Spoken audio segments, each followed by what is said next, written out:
देखो जैसे एक और क्वेश्चन हम लोग देखते हैं, limit x tending to 1 x signum of x minus 1। देखो ऐसे करके है।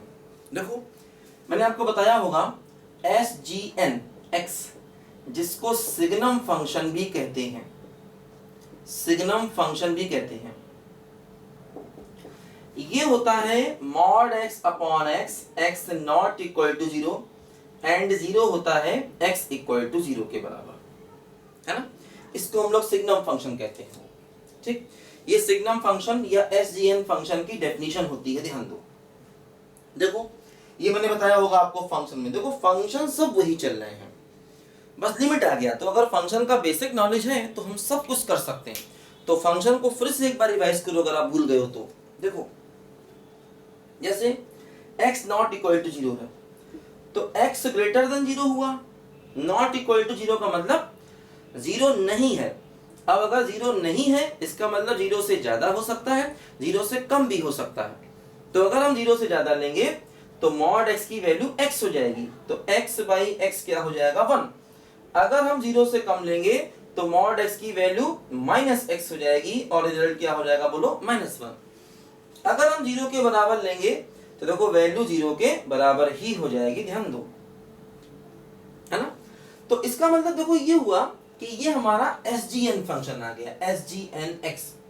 तो SGNX क्या आ गया, देखो इसकी वैल्यू 1 आ गई अगर x 0 से ज्यादा है, -1 आ गई अगर x 0 से कम है, और इसकी वैल्यू 0 आ गई अगर x 0 के बराबर है। देखो ये SGN ऑफ x की वैल्यू है, ठीक है। तो SGN फंक्शन ये भी है और ये भी है। देखो यहां पर क्या दिया गया, यहां पर दिया गया है SGN ऑफ x माइनस 1 दिया गया। अब देखो इसका मतलब ये हुआ कि इस फंक्शन की वैल्यू 1 हो जाएगी अगर x माइनस 1 पॉजिटिव होगा, और इसकी वैल्यू -1 हो जाएगी अगर x माइनस 1 नेगेटिव होगा। क्योंकि देखो यहां पर x था और x की जगह क्या आ गया x माइनस 1, तो हर जगह हमने x की जगह पर x माइनस 1 रख दिया, और इसकी वैल्यू 0 हो जाएगी अगर x माइनस 1 इक्वल टू 0 होगा, ध्यान दीजिए, ठीक है। देखो इसी को हम फर्दर डिफाइन कर सकते हैं। ये वैल्यू 1 हो गई अगर x 1 से बड़ा हो गया, ये वैल्यू -1 हो गई अगर x 1 से छोटा हो गया, और ये वैल्यू 0 हो गई अगर x 1 के बराबर हो गया। ये क्या है बोलो, ये क्या है SGN ऑफ x माइनस 1 के बराबर है, देखो ये, ठीक है। अब देखो यहां पर क्या होगा कि हमें इस क्वेश्चन में x टेंडिंग टू 1 पर लिमिट निकालनी है ना। हमें इस क्वेश्चन में देखो लिमिट कहां निकालनी बोलो, x टेंडिंग टू 1 पर।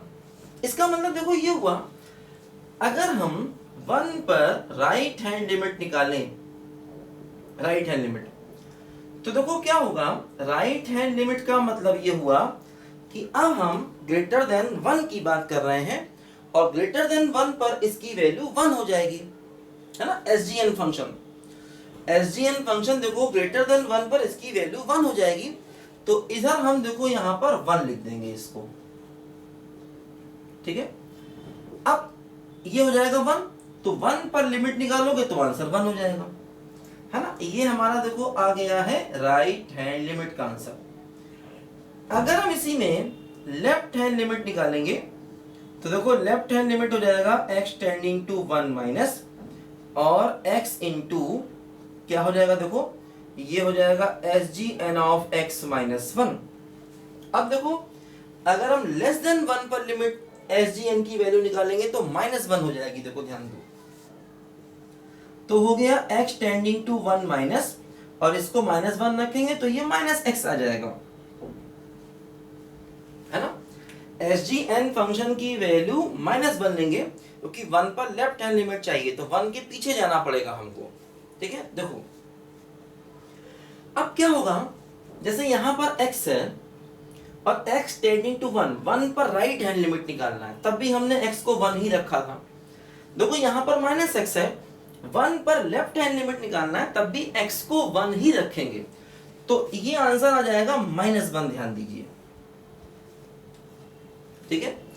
क्योंकि देखो अगर हम यहां पर ध्यान दो, अगर हमें S G N of X minus one की वैल्यू देखें तो लेफ्ट हैंड लिमिट चाहिए, वन पर लेफ्ट हैंड लिमिट तो माइनस वन आ गया, इसकी जगह माइनस वन रख दिया, माइनस एक्स आ गया। लेकिन वन पर लेफ्ट हैंड लिमिट चाहिए तो एक्स को वन ही रखना पड़ेगा। तो जब आप x को वन रखोगे तो आंसर माइनस वन आ जाएगा। यहां पर भी x को वन ही रखा, चाहे राइट हैंड लिमिट हो चाहे लेफ्ट हैंड लिमिट हो, x की वैल्यू वही पॉइंट रखनी होती है, ठीक है। तो right hand limit one, left hand limit minus one, मतलब इस फंक्शन की लिमिट एग्जिस्ट नहीं कर पाएगी। तो इस फंक्शन की लिमिट क्या हो गई बोलो, डज नॉट एग्जिस्ट हो गई। ध्यान दो, डज नॉट एग्जिस्ट हो गई, ठीक है। देखो हम चाहे तो इस फंक्शन का एक ग्राफ भी बना सकते हैं, है ना। इसको लिखो बच्चों जरा, मैं तुम्हें देखो इसका ग्राफ बना के दिखाता हूं, x into S G N of X minus one का।